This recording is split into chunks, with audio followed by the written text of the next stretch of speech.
Taking one look at the tags used to describe zombie on the Steam store page should really tell you what you're getting yourself into. And if you ever see the tags zombie and nudity used for the same game, then that should probably be setting alarm bells off already. In fact, I reckon I could pretend this whole game was an April Fool's joke if I tried hard enough, but not only does this game actually exist, but it also involves both zombies and nudity.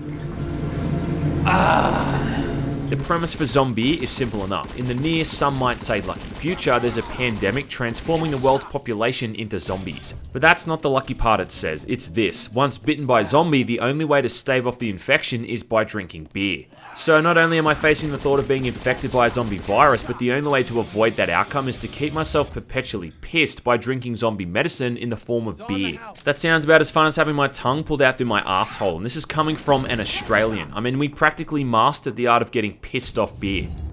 Saudi! But maybe I'm getting a bit ahead of myself. The question is, what is Zombie? Well, it's a first-person shooter developed by the indie team Moonlight Games, where you play as a guy named Kay, whose girlfriend Karen has been kidnapped by the evil zombified Chancellor Duty. Change of plans. I'm going to have a drink with Chancellor Duty at college party. See you at home tomorrow. The fucking Chancellor! Chasing him down will take you on a journey through the University of My Anus. Yes, it's actually called that. As you take on countless zombies that get in your way, most of whom are female and dressed in some kind of revealing outfit to show off their gigantic tits.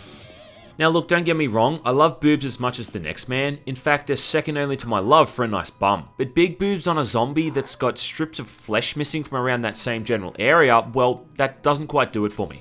But hey, I understand it's all been done in good fun, and it's about as close to a Leisure Suit Larry with Zombies game that we're ever gonna get. Sexy zombies dressed as cheerleaders, I get it. Sexy zombie taking a hot shower, I get it. That's the way I like it. Nice and clean. Zombie's got pop culture references coming out of its zombified ass. I mean, just in the first couple of levels alone, I came across references for Minecraft, Super Mario Bros., Alan Wake, Back to the Future, and Napoleon Dynamite. Later on in the game, there's references to Star Wars, The Shining, there's a dig at the Unity engine, and they've literally copied the bookshelf puzzle from Resident Evil 2 and carried it across into a section of the campaign.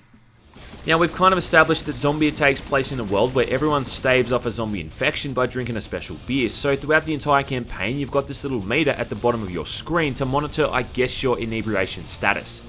If it gets too low, you die, and if it gets too high, you overdose and die as well. Every time you turn a corner, you come across another couple of bottles of zombie on the ground or in some kind of vending machine, which you can always easily hack for an infinite supply that never runs out.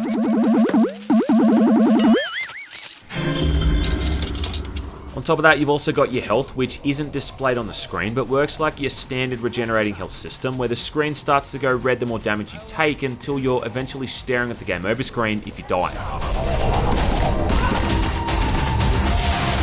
Now, the only issue with the beer mechanic is that it's in such abundance that there's never really any kind of threat of running out. I mean, you're tripping over the damn things every few seconds. And if they're not abundantly placed around the environment, there's those convenient vending machines which will give them out in a never-ending supply.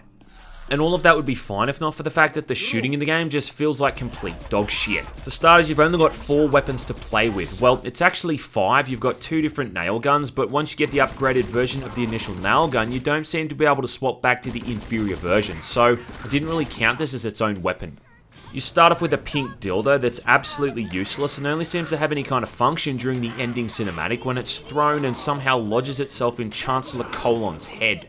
Outside of that, it's only there for comedic purposes and manages to do little more than just show off how poorly coded the enemy hitboxes are.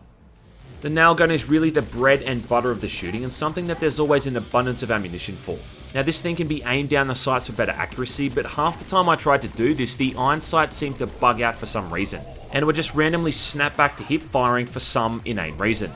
Now, my biggest issue with this gun is that it doesn't, as far as I could tell, fire any visible projectiles, and the animation for firing it is minimal at best, as is the amount of feedback you get if you're actually hitting enemies. Being a zombie shooter, you think that going for the head is your best bet, which it kind of is, but the way the weapon handles and responds doesn't always make it apparent if you're even hitting an enemy. And it's only after firing half a dozen or so rounds into an enemy's noggin and it finally exploding that you get any kind of direct feedback to the damage you're doing. It's just not a very fun gun to use, and seeing as you'll be using it like 90% of the time, it's going to make the shooting feel pretty crappy from the get-go. The next weapon is the Octopus gun, which for all intents and purposes is really just a shotgun. Again, just firing this thing just feels pathetic, and the sound effect for the weapon is really piss poor, not to mention it doesn't have all that much kick or muzzle flash, making it feel even more weak. At least it does more damage than the nail gun though, often taking an enemy's head off in a single shot, but it feels about as powerful as harsh language. And the really low ammo count for it means it's never really all that much useful on the whole. On the house! And then there's Zombie infused with chili, which can be thrown at enemies and explodes like a grenade. Though the amount of time it takes to prep one and the way they're thrown makes them useful only a handful of times throughout the campaign. I think most people will probably stick with the nail gun simply because it's got a pretty decent ammo capacity before having to reload, and it allows you to score headshots pretty easily. At one point in the campaign, you're searching for these sniper rifle parts, which culminates in you just perched on a rooftop, taking out a bunch of zombies on a nearby football field, and afterwards you never see or use it again, so add that to the list of underdeveloped ideas and mechanics. Outside of shooting zombies over and over, there's not really all that much variety. I mean, I think there's honestly like a single puzzle you have to complete the entire time, and this puzzle's only taxing you if you've got the memory of a goldfish. It's hard to believe this game came out in 2015, considering how it looks and sounds. I mean, I understand it's an indie game and all that, but it looks like something we got from the early to mid 2000s. The various character and weapon models are pretty sloppy, and about the only saving grace is a few environments here and there which look half decent, mostly due to some creative lighting effects. It is stable at the very least though, I'll give them that, and I don't think I saw a single bug or error the entire 2 hours or so it took me to finish it.